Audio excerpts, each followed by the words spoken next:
We're looking at chapter 3 of our text, and chapter 3 deals with interpersonal communication and the self.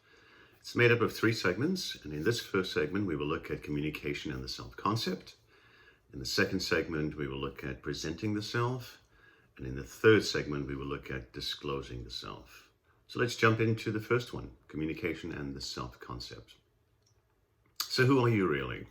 How would you describe yourself? What are some of the roles that you play? What are some of your physical characteristics? Maybe you define yourself in terms of moods, feelings, or attitudes. You're optimistic, you're critical. Maybe you define yourself in terms of social characteristics, outgoing, shy, or energetic. Or you might define yourself in terms of your beliefs, pacifist, Christian, vegetarian, libertarian. Or maybe your work defined yourself, or maybe a particular set of skills. Any list that you create to describe yourself gives us some clues about who you are. And that list in which you describe yourself is something akin to your self-concept, your sense of who you are. It is your perceptions, the perceptions that you hold of yourself. Imagine a mirror that would not only show you what you look like physically, but would also reveal to you the other aspects of who you are. Your emotional states, your special talents, your likes, your dislikes, your values, the roles you play in life.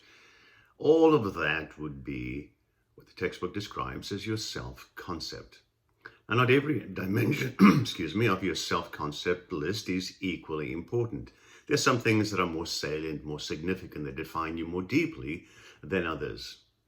Self-esteem, on the other hand, is the part of self-concept that involves evaluations of your self-worth. So you can have a positive self-esteem or negative self-esteem.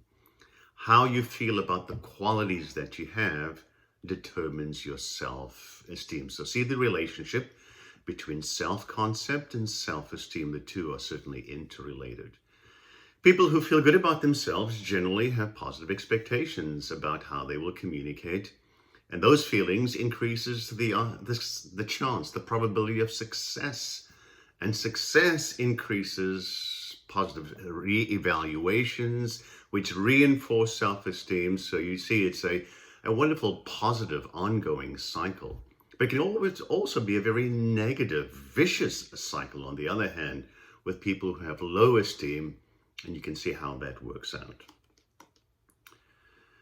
High self-esteem certainly has obvious benefits, but it doesn't guarantee interpersonal success. Sometimes people who have high esteem may think they make better impressions on others and have better friendships and romantic lives, but that's not necessarily the case. So how does the self-concept develop then? It seems like at the age of about 6 or 7 months, infants begin to recognize self as distinct from the surroundings. And what happens then is an evolution. And this evolution is almost totally a product of social interaction. I am who I am through the perceptions of people and them communicating that to me. 2 complementary theories describe how the self-concept develops, how that interaction with others shape us into the people that we are today. One of them is called reflected appraisal. The second one is called social comparison. The first one, reflected appraisal. If you think about somebody who encouraged you positively, made you feel accepted, worthwhile, important, maybe it was a teacher, maybe it was a parent, you felt a whole lot better. On the other hand, think of somebody who diminished you in some way, diminished your self-esteem. It may have been a coach who criticized you in front of the team. When you look at these 2 examples, you realize very quickly that everyone's self-concept is to some degree a reflected appraisal, a mirroring of other people's judgments. So to the extent that you've received some very positive and affirmative messages, you've learned to appreciate and value yourself. On the other hand, to the extent that you've received critical and negative signals, You feel less valuable, less lovable, and less capable. So, in part, your self-concept is a reflection of the messages you've received throughout your life, both in person, face-to-face, and via technology, social media as well. Social scientists use the term significant other to describe a person whose evaluations are especially influential. So think of family, friends, maybe even teachers. There are a number of significant others in our lives who have helped us develop a sense of who we are. Romantic partners. Not every part of your self-concept is shaped by others. That's true. But the significance we attach to our physical characteristics, for example, the rank we assign them in the hierarchy of our list, and the interpretation we give them depends greatly on the opinions of others. So you can tell very quickly that our sense of self, our self-concept, is largely determined by our interactions with others. And it's not in isolation, not by ourselves necessarily. The second theory, first self-appraisal, second is social comparison, is slightly different.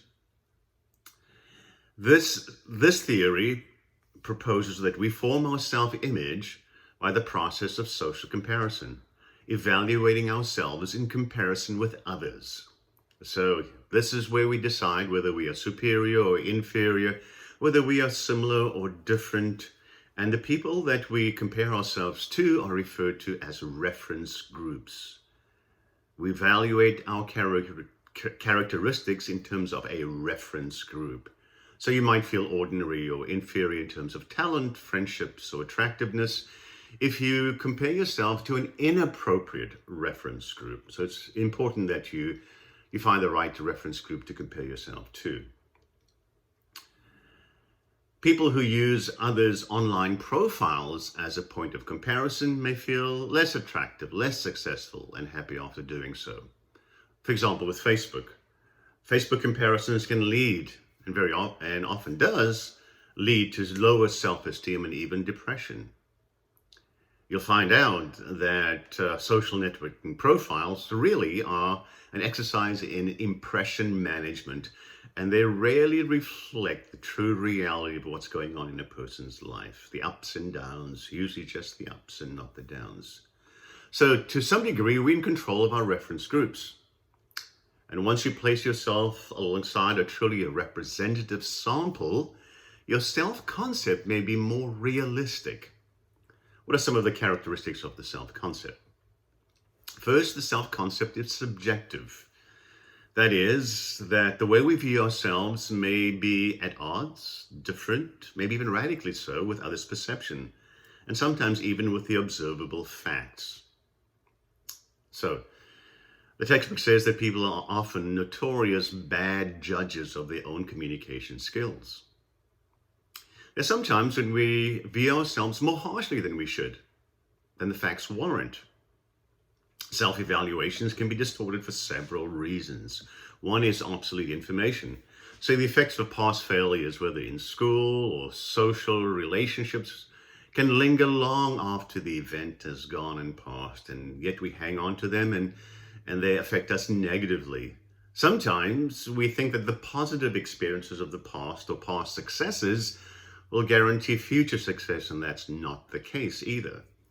Distorted feedback can result in distorted self-evaluation. It may be the remarks of critical teachers, parents, cruel classmates, and they can also have a lasting effect. And sometimes other distorted messages are positive, and they are unrealistically positive, and they don't necessarily guarantee future success. Perfectionism is the other way self-evaluations can be distorted. The naive belief in perfection, either our own or others, can distort the self-concept. So we measure ourselves according to an unrealistic expectation. Social expectation. Curiously, our perfectionist society generally rewards those who downplay their strengths. So a healthy self-concept is flexible. We change. People change. people also change from context to context. Think about yourself and the roles you play in the various contexts that you play those roles in. You might be different at work compared to being at home. The self-concept at times resists change. So a self-concept should reflect the way we change over time, but it often does not. We resist revising it and even seek out people who affirm the way we are, how we see ourselves. This tendency to seek confirmation of an existing self-concept is labeled cognitive conservatism. It appears to hold true for people in a variety of cultures. So we are reluctant to revise a favorable self-concept.